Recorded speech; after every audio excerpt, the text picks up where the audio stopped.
Chers amis, je suis très heureux de vous retrouver et surtout je voulais vous remercier parce qu'hier soir pour la première édition de cette petite capsule de légèreté dans un contexte de confinement anxiogène, vous avez été très nombreux à regarder cette première parution, cette première édition. Je suis surpris, mais en même temps vous aviez été très nombreux à me la réclamer.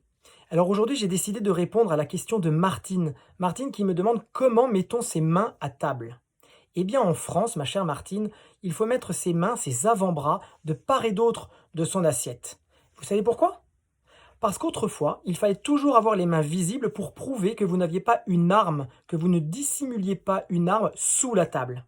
Il en va totalement différemment en Angleterre, où justement avoir une main sur la table, une main sous la table est plutôt signe d'élégance et d'éducation.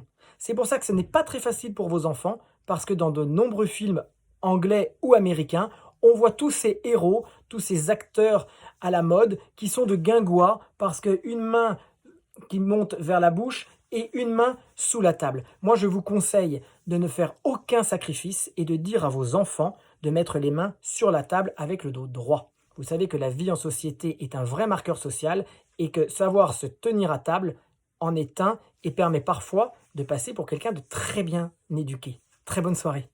Et surtout, mes amis, pensez à tous ces médecins, tout ce personnel hospitalier qui nous demande de rester chez nous. Parce que si nous restons chez nous, nous pourrons ressortir plus vite et c'est aussi une marque de respect vis-à-vis d'eux qui sacrifient et leur temps et leur vie.